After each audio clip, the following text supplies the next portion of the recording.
Wisdom is often hard learned, but even if a person has wisdom to share, is it of any value if it's given in a bad response?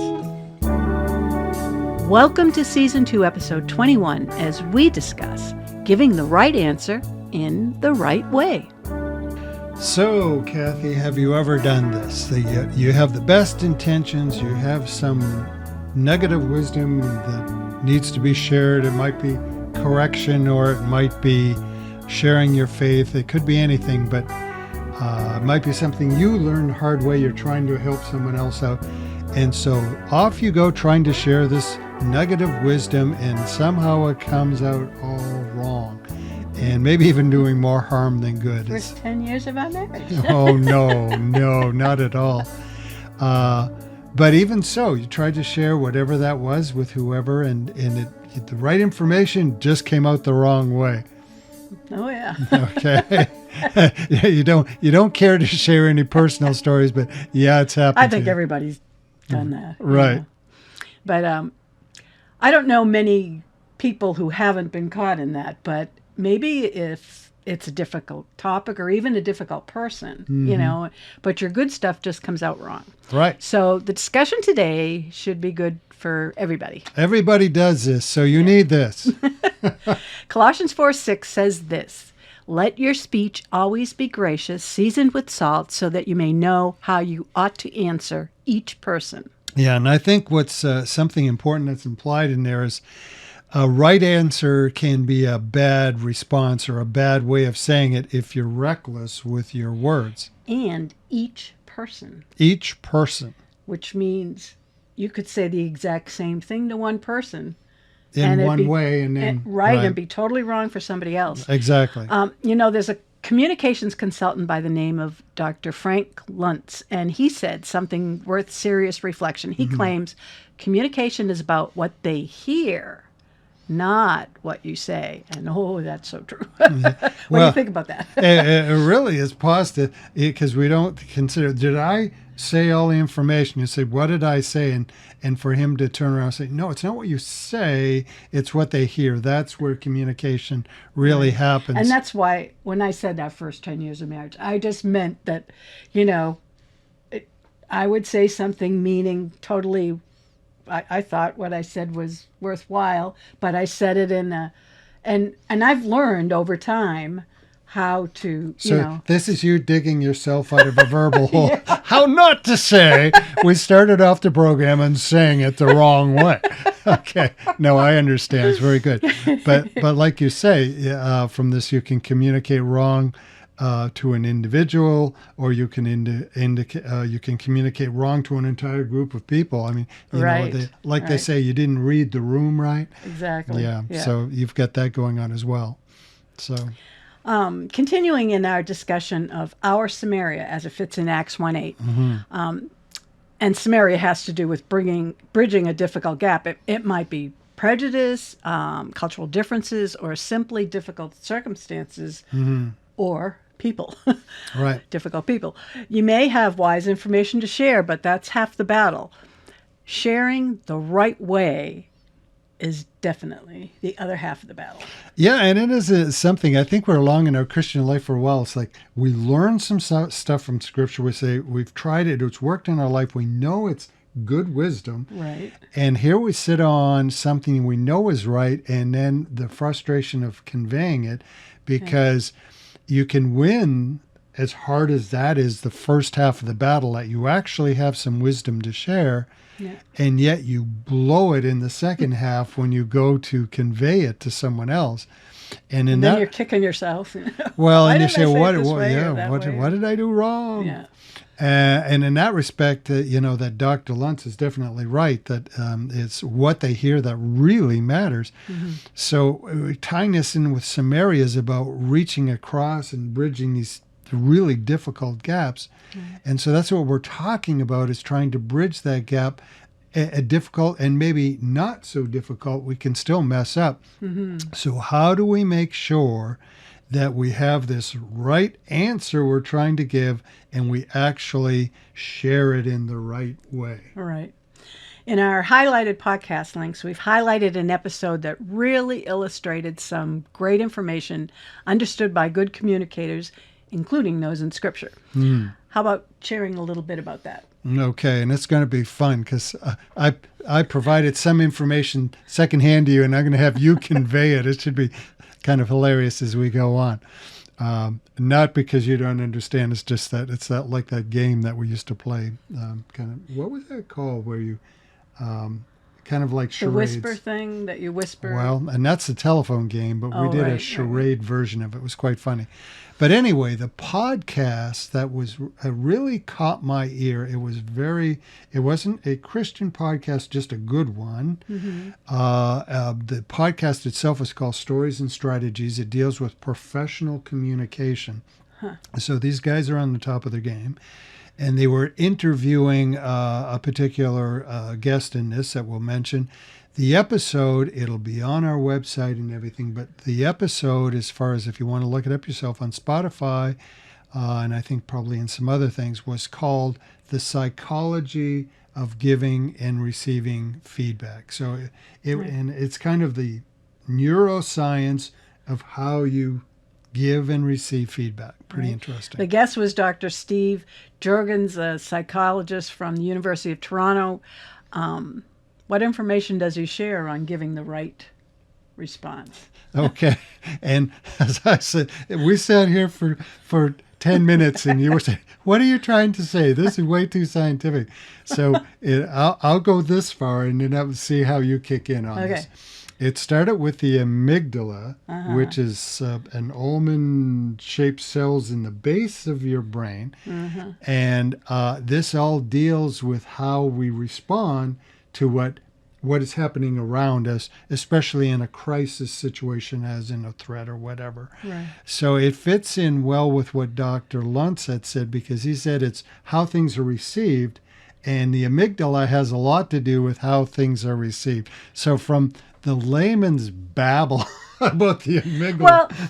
Well, I'm an artist and I visualize things. So here's your brain. That's where you started. Yeah, here's your brain. And okay, so you've got this little amygdala in the back of your head. In the back of your head, in the back of your brain. And so something happens. It might not be a bad thing, but it's something that, an intense situation. Right. And that causes that amygdala to wake up. Yeah. Into action. And then the second part is, I have to remember, is it the cortex? Cortex and the frontal lobes. That decides, it takes that information and it decides. I'm pointing at your head because my frontal lobes probably aren't so developed anyway. Okay. In the cortex, in the frontal lobes. It decides if that intense situation is a threat or if it's okay.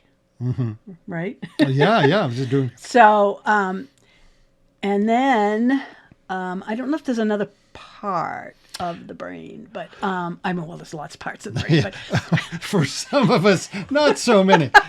But and I think where you're going with this is the amygdala ties into the limbic system as well. So you have all the hormones and everything kicks in. So if your brain decides that's a threat, adrenaline, kicks in big time, and it's stimulated through the amygdala. So it bounces back in nanoseconds between the base of your brain to the cortex. It's not something you stop and think about. It's actually very, very quick. And if it decides it's not a threat, is it still?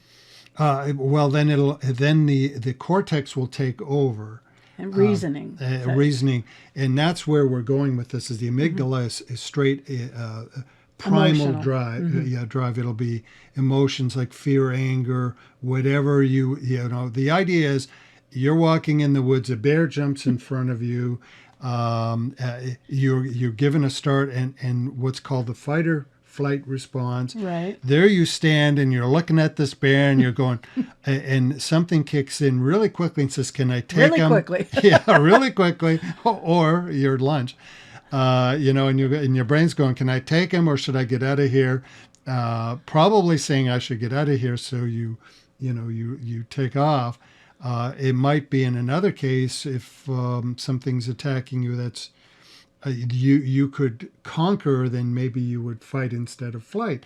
So you've got that going on. And all this is happening Yeah, really in quickly. nanoseconds. Yeah, yeah. So And what we're getting at with this too is if you're talking about something, what it does, if it's very serious, it goes back to the amygdala, and the emotions are the thing that drive whatever the response is.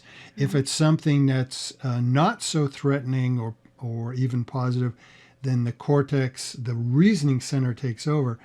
It's one or the other. I mean, there's kind of obviously there's a bit of a balance, but it's these two things in tension that go on. now, obviously, a bear in the forest, everybody's pretty much going to have the same Yeah. response to that situation. Yeah, it's a scream and run. Yeah. But some other things, two people might have different responses, right? I mean, Well, the whole thing is where we run into problem. Yes, you could have a different response, especially as you're, in levels of things like emotional intelligence and all that.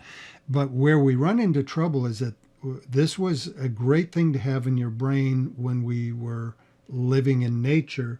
But when it's we were just cavemen. when we're cavemen and women. But as we develop society, the threats we face become more abstract. The threat is this guy's going to steal your job, or this person is going to humiliate you. They become these more abstract things. Yeah. So you end up with emotional and psychological stressors, and this is where people rather start than reason-based yeah. things. And there's even a term of the amygdala hijacking the brain is what it's called. Yeah. And that's where you get into chronic anxiety and everything. But we're not even at that point. We're just talking whether you feel threatened or not. And when a person feels threatened, physiologically, your brain stops using its reasoning centers and goes to its emotional center. I mean, it's not just something, Right. it just goes there. And we know, you mentioned marriage, and all due respect on that. You're right, because it's not only words, tone can be a threat. We both had things we had to try to work on, Body language can present a whole other communication. Right. You can be saying nice things, and your body language says, "And I don't believe a thing I'm saying." Right. So if whatever you're saying, even the best knowledge, is delivered in a way that somehow way down there in the base of someone's brain, they're perceiving it in a negative manner, in a threatening manner, in a way that is not to their advantage or good, Yeah. they go physiologically, not just emotionally, they physiologically go into this threat mode and become more emotional than reasoning, which explains a whole lot of heated arguments people Yes, it have. does. Yeah. I find it interesting that modern psychologists kept catching up with 2,000-year-old advice from Scripture. Yes. And in summary, this was advice to Timothy as he was starting his ministry. Have nothing to do with foolish, ignorant controversies. You know that they breed quarrels. Yep. The amygdala. The Apostle Paul was saying, watch out for their amygdala. Yep.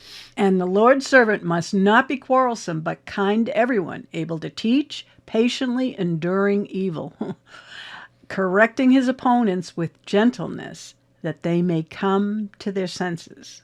2 Timothy 2:23 through 26. Right. And that's Paul saying, what we're saying is that once you get sucked into the threat zone, Yeah. nothing positive is going to come out of that conversation. Right, because you're already at that. And at least the people you're communicating to have. Right, Yeah. right. Yeah. Well, we researched a number of articles, and here's what we considered some of the most helpful ways to put this in use. Perhaps you can share as we take a... Yeah, I'll give you the layman's take on it anyway. Okay.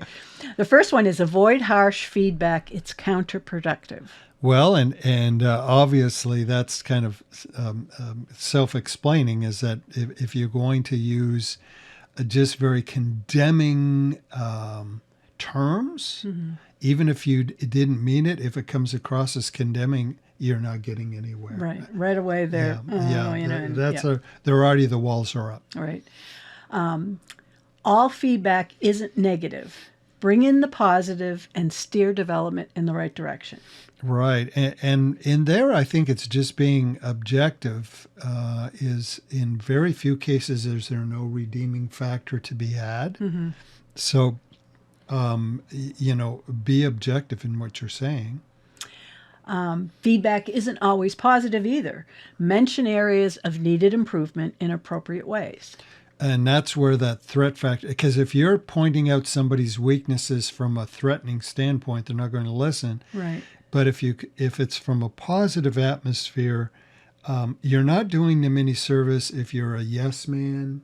That's not the truth. Right. So you want to be presenting the truth, but it has to be, it's just in the back of your mind, you realize it always has to be from some type of a non-threatening atmosphere. So the situation can't improve if you're just, if it's negative. And this exactly.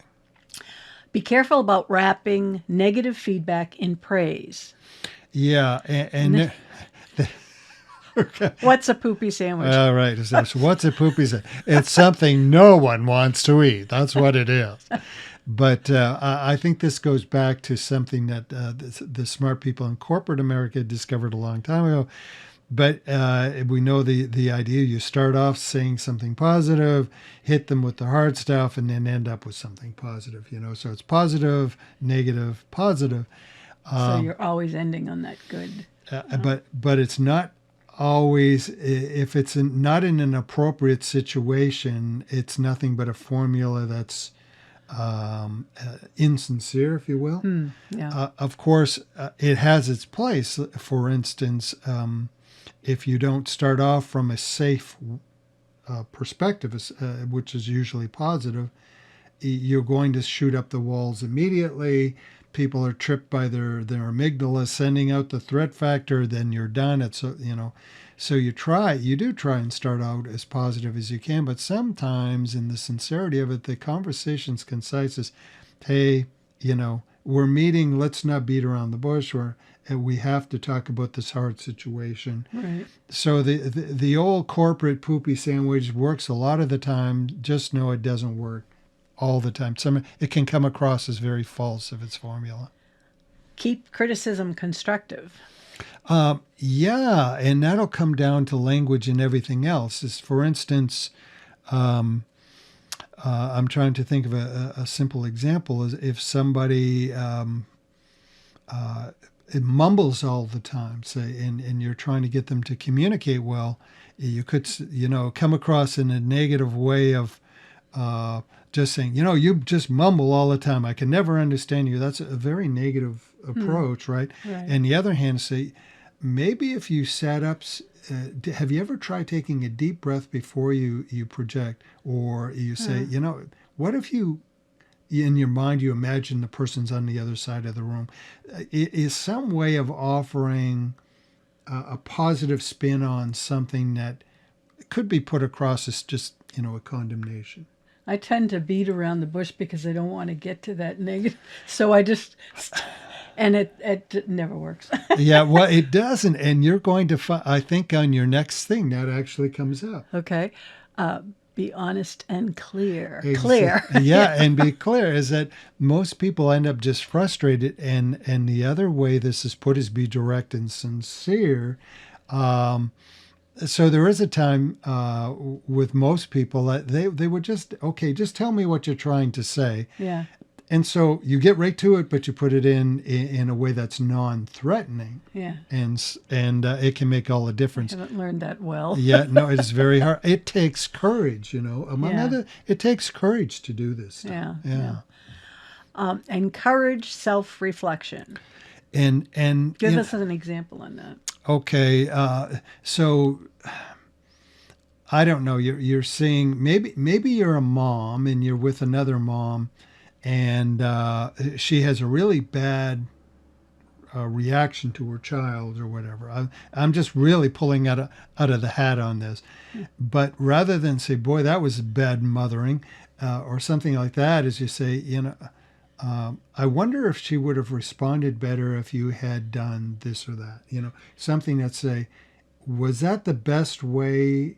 Could you think of another way you might have handled that? And of course, you have to have a certain amount of credibility or investment in that person before you can turn around and say something. Do you like remember when we first got to Alexandria and when you were working for Pineberg? Yeah. And Sarah, who was tiny, 3 at the time, ran into the middle of a bunch of a coat rack, like clothing rack. And one of the ladies that worked there, mom friend, just handed me a James Dobson book. Yeah, just here you go, because you need help, lady. It was just kind of, and we didn't know each other that well at the time, and So it was like she didn't have the credibility with you to do it.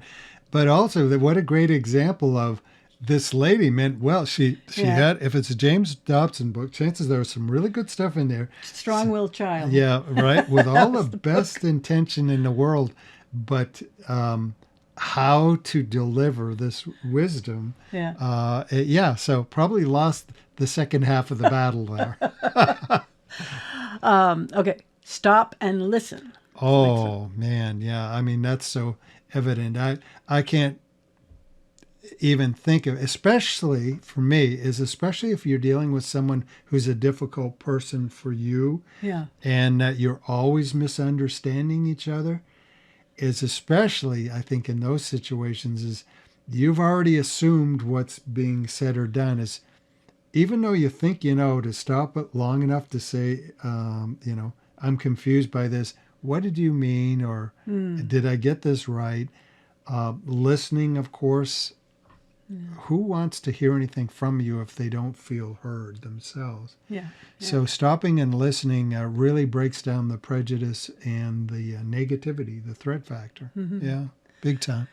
Build trust. Build a positive relationship, balancing positives and negatives. Yeah. So you kind of well, and this one, though, gets very interesting because, I've mentioned this before, but there's been a number of researchers, and the numbers may change a little bit.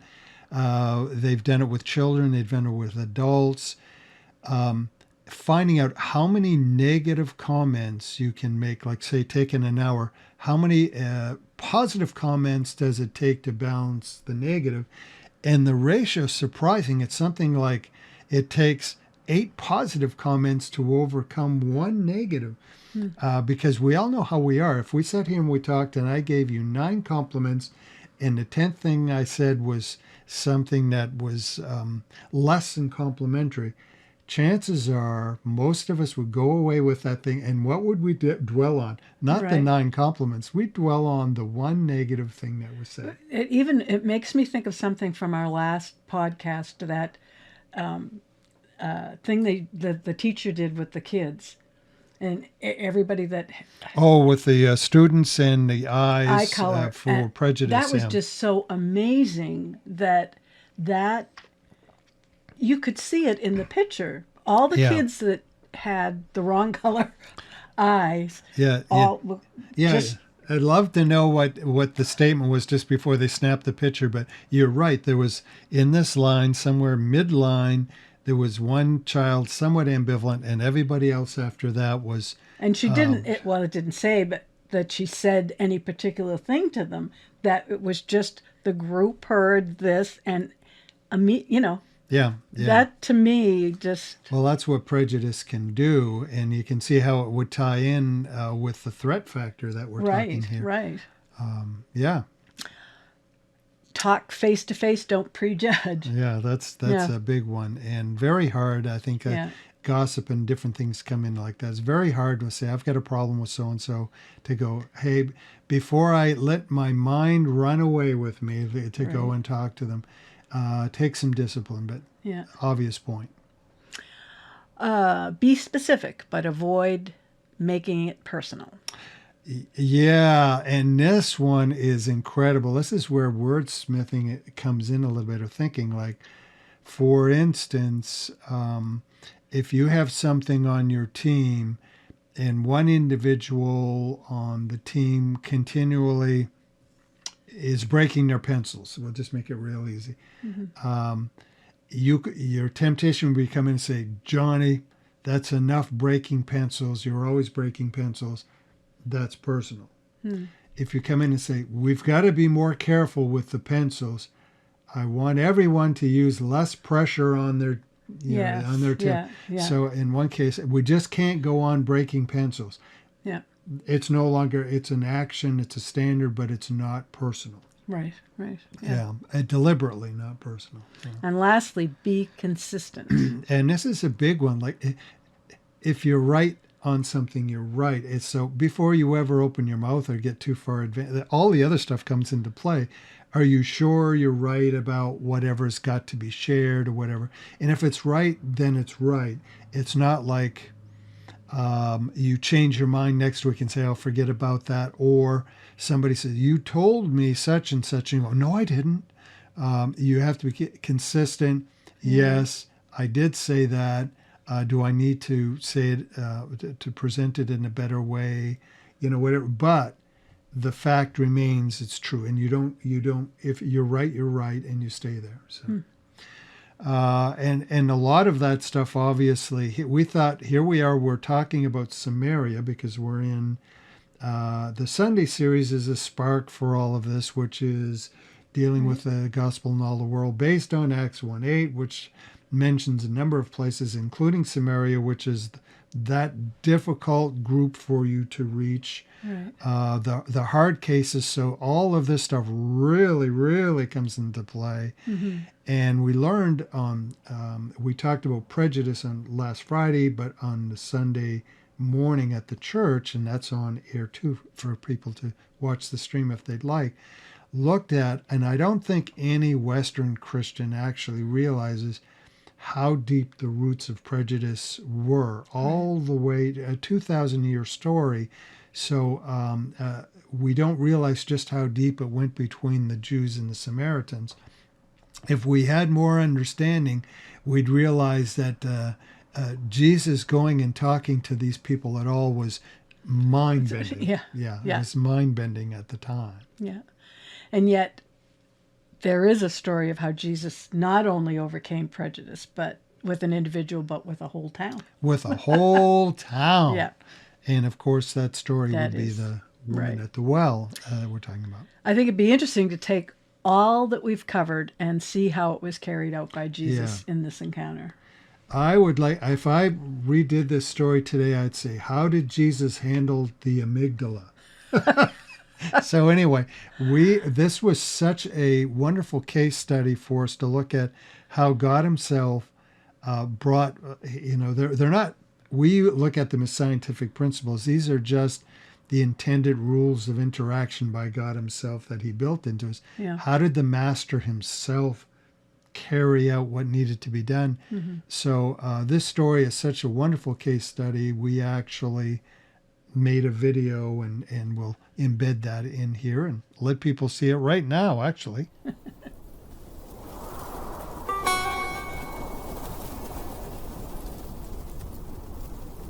Now when Jesus learned that the Pharisees had heard that Jesus was making and baptizing more disciples than John, although Jesus himself did not baptize but only his disciples, he left Judea and departed again for Galilee.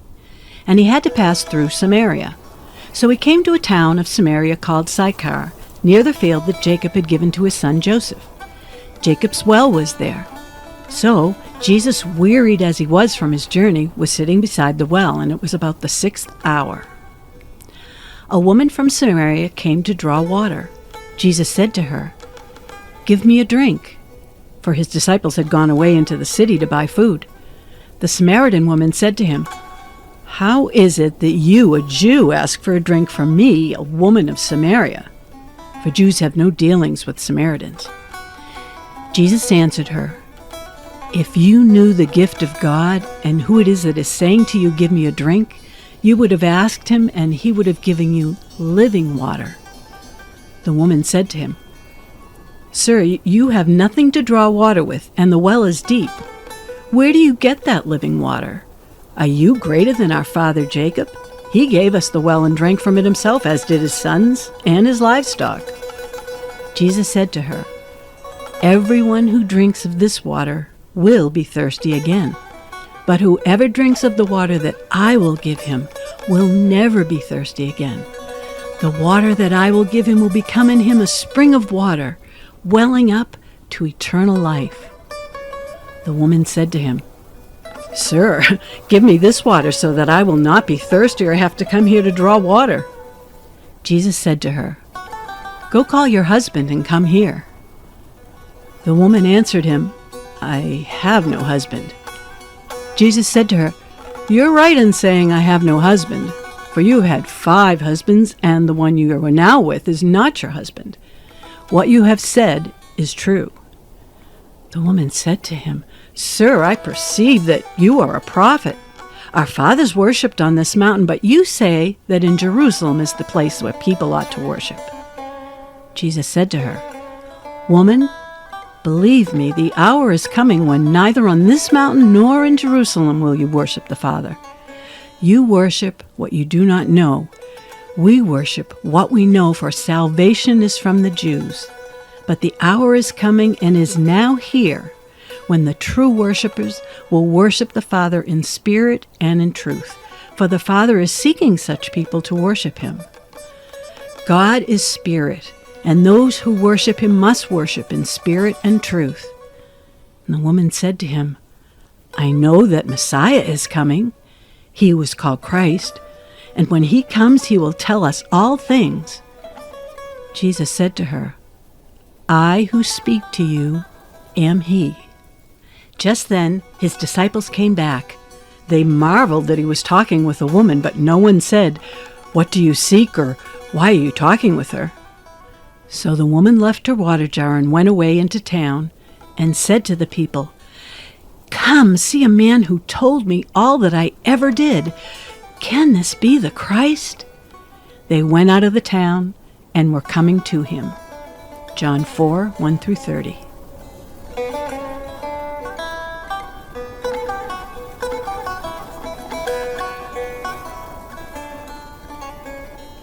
So, Kath, you read through, you are the narrator of all of this, did a great job reading it. So, revisiting the woman at the well, the interchange that goes on with all this other stuff in mind, what did you take? What did you find in this the challenging case?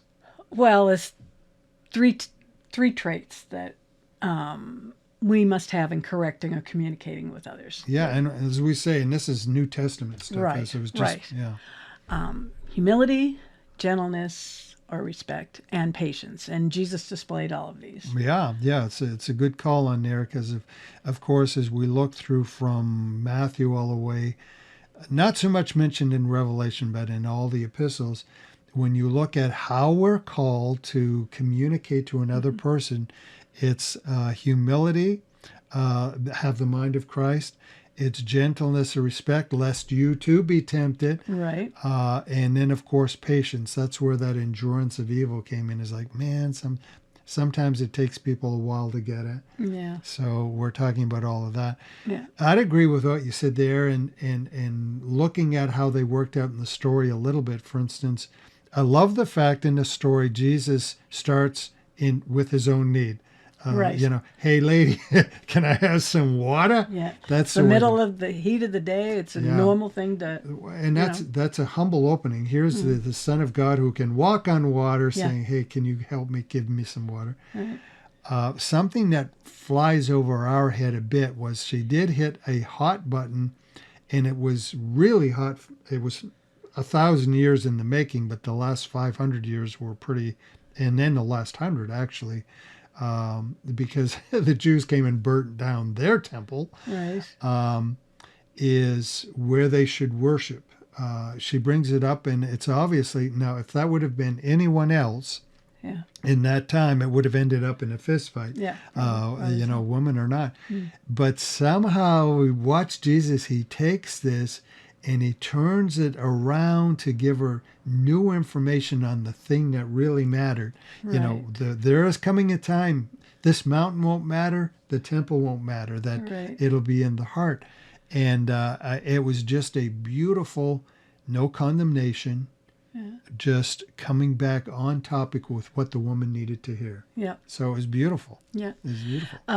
Something that impressed me was how Jesus acknowledged her questionable living situation. I would have, I know, I said it a certain way, and everybody in the movies, they always have an impression of, but I would love to have heard just the way and the just tone. because how did you do that? How do you bring something like that up? And we run into people all the time, and like we're talking about how to give, possible, critique or help somebody with their situation, but say it in that way. It's and he brings up this questionable living situation, and he could have easily condemned her on that. Yeah, he had every right. Yeah, he had every right. And yet he turns it into an invitation with no judgment communicated at all. Yeah, it's fascinating here. And by her answer, know that it worked, because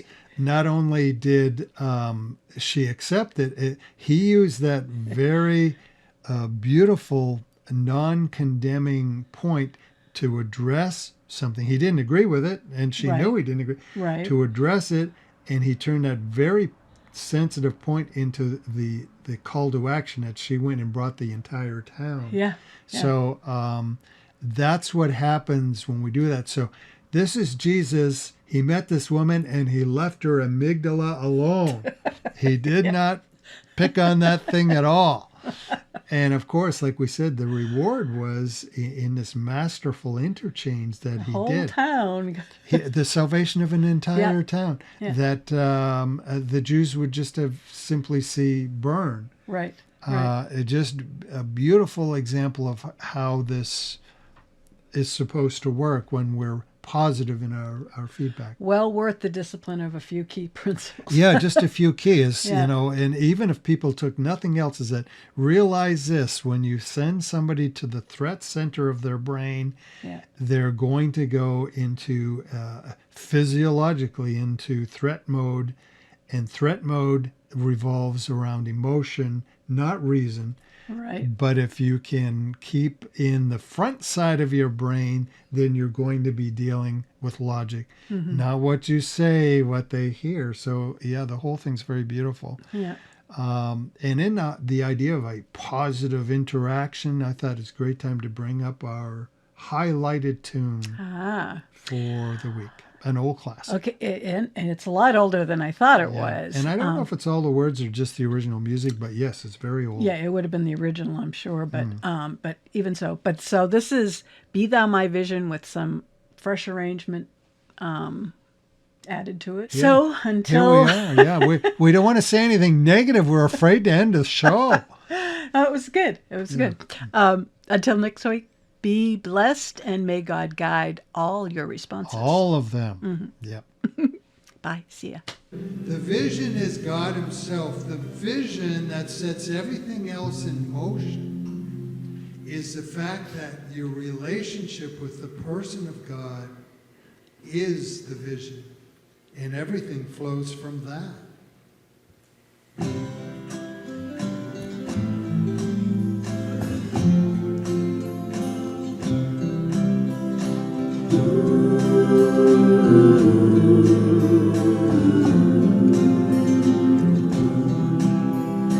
Be thou my vision, O Lord of my heart, not be all else to me.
with me dwelling, and I with thee one. Oh God, be my everything, be my delight, be Jesus my glory, my soul satisfied. Oh God, be my everything, be my delight, be Jesus my glory, my soul satisfied.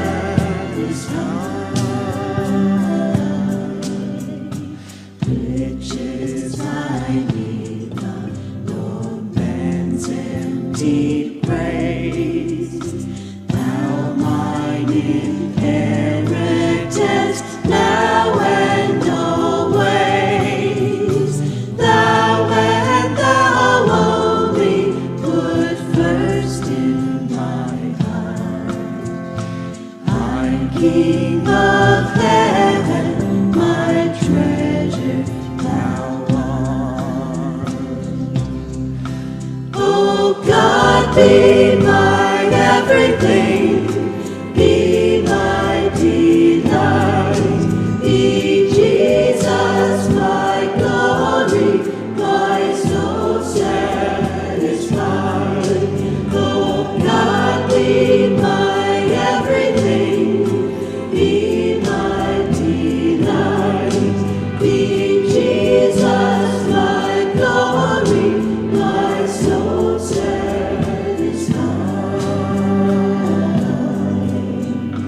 My King of heaven, my victory won.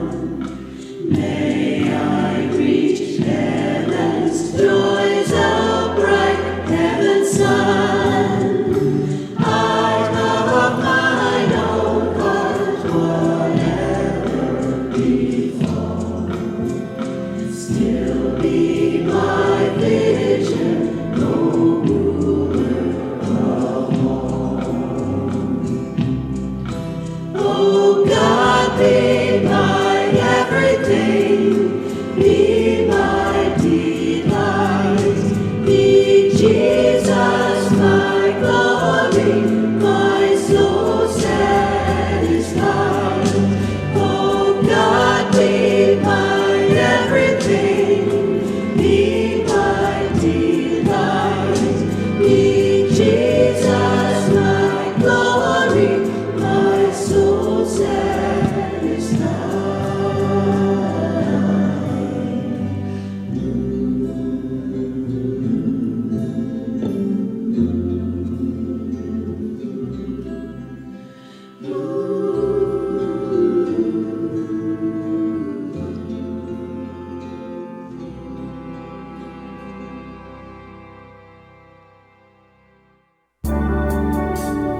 You can watch Word for the Week at canancommunity.org.